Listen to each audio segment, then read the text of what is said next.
વિસાવદરના ધારાસભ્ય ગોપાલ ઇટાલિયાએ ખોડલધામ મંદિર ખાતે કર્યા છે દર્શન। ધારાસભ્ય બન્યા બાદ પ્રથમવાર ખોડલધામ ખાતે આવ્યા હતા ગોપાલ ઇટાલિયા। આપના કાર્યકરોની ફોજ સાથે ખોડલધામ આવ્યા હતા ગોપાલ ઇટાલિયા। ખોડલધામના 10 જેટલા ટ્રસ્ટીઓએ કર્યું છે ગોપાલ ઇટાલિયાનું ફૂલહાર અને બેન્ડબાજા સાથે સ્વાગત। ગોપાલ ઇટાલિયાએ ગૃહમંત્રી ઉપર હુમલો કરી ધારાસભ્ય બન્યા તો રાજેશ સાકરિયાએ દિલ્હીના મુખ્યમંત્રી પર હુમલો કરતા ભવિષ્યમાં પણ આપનો ઉમેદવાર રહેશે।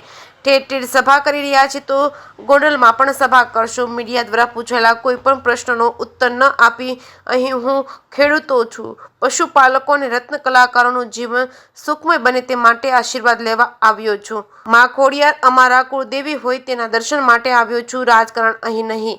અમારા કુળદેવીના દર્શનથી આગળની પ્રેરણા મળતી હોય છે એવો ગોપાલ ઇટાલિયાએ જવાબ આપ્યો હતો। જેકેસિંહ ગુજરાતી સાથે ભાગ્યેશ ડોબરિયા, વીરપુર।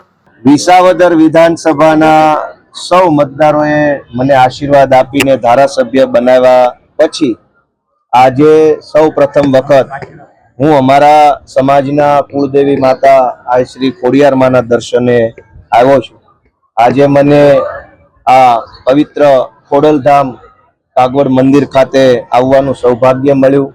આટલી વિશાળ સંખ્યામાં અમારા કાર્યકર્તાઓ પણ આ દર્શનના શુભ પ્રસંગમાં જોડાયા એ બદલ હું મને ભાગ્યશાળી માનું છું।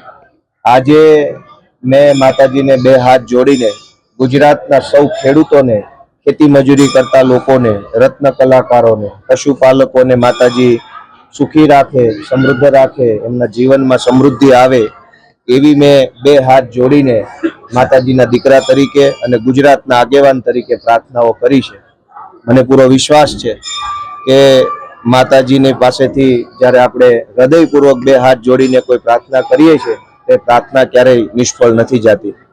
આજે માતાજીના આ શ્રી ખોડિયાર માના દર્શન કરીને અમે ગુજરાત માટે અમે જે સંઘર્ષ કરીએ છીએ એ સંઘર્ષના રસ્તા પરથી અમે પાછા ન પડીએ, ક્યારેય અમે નિરાશ ન થઈએ, હતાશ ન થઈએ અને ગુજરાતના ખેડૂતો માટે અમારી લડાઈ ચાલુ રાખી શકીએ એવા આશીર્વાદ માગ્યા છે।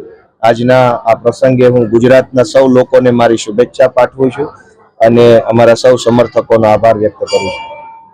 ગોપાલભાઈ, રાજેશ વેકરિયા જે સીએમ ઉપર હુમલો કરેલો, તમે ગૃહમંત્રી ઉપર એક છોડું ફેંકેલું હતું, તો તમારો ઉમેદવાર હશે આગામી?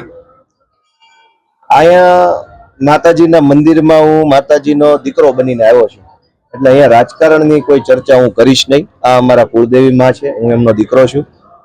દીકરા તરીકે હું આશીર્વાદ લેવા, પ્રાર્થના કરવા, માતાજીનું માર્ગદર્શન લેવા આવ્યો છું। રાજકારણની વાત હું આ ગેટની બહાર જઈને તમને કહી શકીશ। માતાજી માર્ગદર્શન આપી દીધું? માતાજી નિરંતર માર્ગદર્શન આપતા રહે છે। આ કોઈ એક જ વખતમાં પતી જાય એ વાત નથી।